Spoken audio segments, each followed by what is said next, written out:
এবার দেশের সকল সাব রেজিস্ট্রি অফিসগুলোকে ভূমি মন্ত্রণালয়ের আওতায় আনার প্রস্তাব গ্রহণ করেছে ভূমি উপদেষ্টা আলী ইমাম মজুমদার। গতকাল সচিবালয়ের এক সভাকক্ষে একান্ত সাক্ষাৎকারে তিনি একথা জানান। উপদেষ্টা বলেন, দীর্ঘদিন ধরে সাব রেজিস্ট্রি অফিসগুলোকে ভূমি মন্ত্রণালয়ের অধীনে আনার একটা প্রক্রিয়া রয়েছে।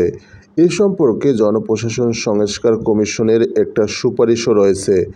যদিও সাব রেজিস্ট্রার অফিসগুলো এখনও আছে আইন মন্ত্রণালয়ের আওতায়, তবে আইন মন্ত্রণালয় থেকে এগুলো যদি ভূমি মন্ত্রণালয়ে হস্তান্তরের ক্ষেত্রে আন্তঃ মন্ত্রণালয় উদ্যোগ নেয়, তাহলে ভূমি মন্ত্রণালয় তা গ্রহণ করতে প্রস্তুত রয়েছে।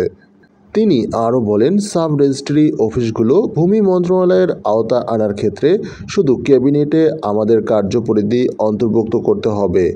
কারণ সাব রেজিস্ট্রি অফিসগুলো ভূমি মন্ত্রণালয়ের আসলে জনবল সহ আসবে, এটা ব্যবস্থাপনায় আমরা সম্মত আছি।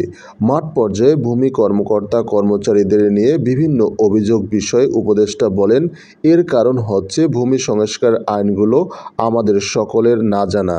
এছাড়া জমি হস্তান্তরের ক্ষেত্রে আইন মন্ত্রণালয়ের বাধা, রেজিস্ট্রেশনের ক্ষেত্রে নিবন্ধন মন্ত্রণালয়ের বাধার ক্ষেত্রে আমরা বিভিন্ন সময় সমস্যায় পড়ি।